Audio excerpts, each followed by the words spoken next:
Your race are suffering, in my judgment, the greatest wrong inflicted on any people. But even when you cease to be slaves, you are yet far removed from being placed on an equality with the white race. Go where you are treated best. Colonization was a symbol of Lincoln's belief that although slavery was evil, the eradication of the inequality between the races was not within the scope of human nature. His speech, Abraham Lincoln Remarks on Colonization to African American Leaders, August 14, 1862, is one of the most controversial and strikingly candid testimonies of his viewpoints on racial inequality and colonization as a way to deal with the future fate of slaves. Whether his purpose was intended to be taken literally or was just part of a greater strategy towards gaining support from Southerners and the border states with regards to emancipation is still an ongoing debate among historians today. On August 14, 1862, Lincoln held a meeting with the delegation of black leaders to present his proposal for creating a colony in Central America. Colonization was not a novel idea and had been a topic of discussion in his Lincoln-Douglas debates of 1858, as well as political circles for quite some time, intended to facilitate the opening of a passage back to Africa or another continent where blacks could live in a homogeneous society away from the evils of slavery and the inequalities imposed by whites in the U.S. It appeared readily in Lincoln's public speeches, letters, and his first annual message to Congress. Recent historians have proposed, quote, Lincoln's advocacy of colonization as direct and honest, and that he was, quote, straightforward in his advocacy. The speech describes Lincoln's meeting with local black leaders and his attempt to gain support for a long-term solution to racial tensions which had haunted the young republic since its inception. As early as 1816, the American Colonization Society, founded by Henry Clay, a prominent Whig senator from Illinois, had investigated various locations for the colonization of emancipated slaves and lobbied for funds to realize his endeavor. Liberia, Haiti, and Cherokee in Central America were locations that had been proposed over a period of almost 50 years. In the meantime, the population of blacks in all states had grown tremendously, and by 1860 there were 4.9 million slaves in the United States. As the Civil War escalated, Lincoln was confronted with the enormous task of saving the Union by appeasing to all sides, while considering what the future of the country would look like both economically and socially. By 1862, the South, whose deeply embedded agrarian economy had prospered with slave labor, was now at war within its union of states, and the institution of slavery had become its own nemesis. It was in the midst of this war that on August 14, 1862, Lincoln met with Reverend James Mitchell and 4 other members of the black elite in Washington to propose a plan for colonization backed by a recent $600,000 appropriations amount from Congress. On July 22, 1862, Lincoln had presented his first draft of the Emancipation Proclamation to his cabinet, and 2 confiscation acts had been passed by Congress, first on August 6, 1861, and then on July 17, 1862. In addition, Lincoln had been involved in negotiations with border states to promote gradual emancipation. With no real victory to define the outcome of the war, Lincoln proceeded to make a bold move to meet with the members of the black community. He began by identifying the purpose of the meeting, but more importantly, distinguishing his role as the president and representative of the people. His artful use of the word duty in the introduction is evidence of his cautious need to express the will of the people. The document reads, having all been seated, the president, after a few preliminary observations, informed them that a sum of money had been appropriated by Congress and placed at his disposition for the purpose of aiding the colonization in some country of the people or a portion of them of African descent, thereby making it his duty, as it had for a long time been his inclination, to favor that cause. In the second paragraph, Lincoln defines the basis for his argument.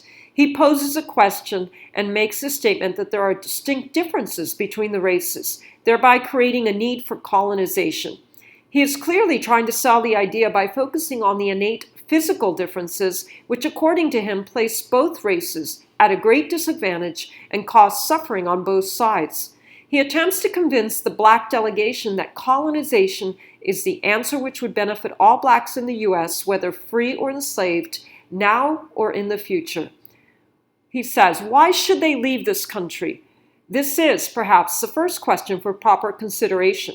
You and we are different races. We have between us a broader difference than exists between almost any other two races. He goes on to openly claim that these differences between the races and the presence of blacks had led to a civil war and the development of slavery. He was clear on the connection between slavery and war, but also cautious to mention the idea of emancipation and how it would play itself out. But for your race among us, there could be no war. Without the institution of slavery and the colored race as a basis, the war could not have an existence. He continues by stating that even when they ceased to be slaves, they were far removed from being placed on equal terms with the white race. Interestingly, the 5 members of the delegation were recent contrabands or escaped slaves. You may believe you can live in Washington or elsewhere in the United States the remainder of your life, he says. Perhaps more so than you can in any foreign country, and hence you may come to the conclusion that you have nothing to do with the idea of going to a foreign country.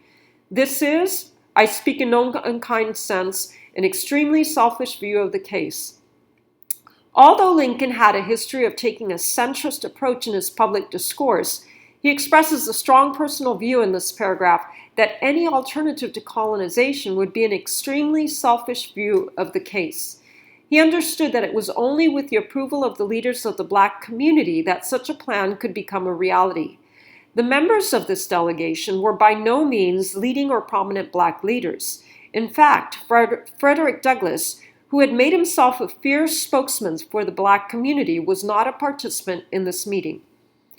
He goes on to say, for the sake of your race, you should sacrifice something of your present comfort for the purpose of being as grand in that respect as the white people. Asking for the delegation to sacrifice for the sake of the future of all blacks in the U.S. and comparing it to the sacrifices made by those who fought in the Revolutionary War shows Lincoln's visionary side, a leader who always looked towards the future.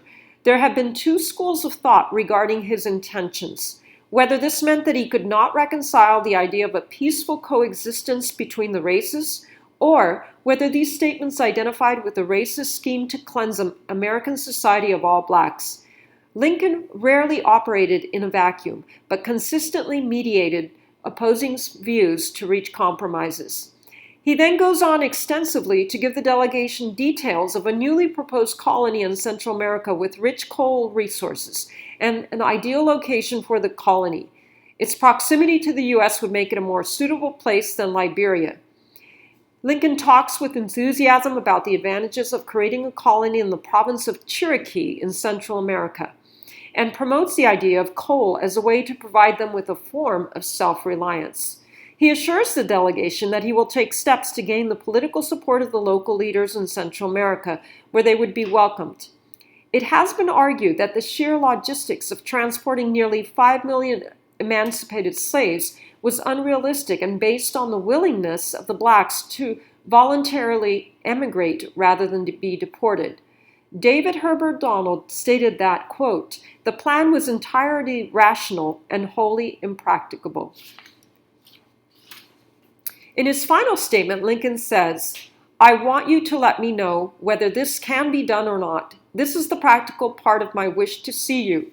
These are subjects of very great importance, worthy of a month's study, instead of a speech delivered in an hour. I ask you to then consider seriously, not pertaining to yourselves merely, nor for your race and ours for the present time, but as one of the things, if successfully managed, for the good of mankind, not confined to the present generation, but as from age to age descends the lay, to millions yet to be, till far its echoes roll away into eternity. Lincoln was well aware that his speech would spread quickly in public forums through the channels of church, social organizations, and the press. In fact, there was immediate opposition and criticism from Frederick Douglass, a leading abolitionist, who stated that the president's remarks exposed his, quote, pride of race and blood, his contempt for Negroes, and his canting hypocrisy. This poetic plea to request a population sacrifice to leave for the good of mankind can be interpreted as a way to express the need for a homogeneous society for both races, which would appease the southern states who felt threatened by emancipation. Throughout his oratory, Lincoln uses the pronoun we rather than you, thereby communicating that the issue of slavery was a joint problem which needed to be resolved together.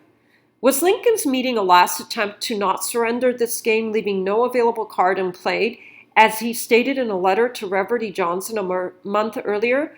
Or was it part of a greater strategy for Lincoln to set the stage for his famous military order to emancipate all slaves and move the country towards gradual abolishment of slavery, as Burlingame would observe? This is what makes this document so controversial and puzzling to historians and students alike. In my opinion, Lincoln was a master chess player in the game of politics who moved pawns to capture the king of his ideas, the complete elimination of slavery, which he envisioned for the future of the country.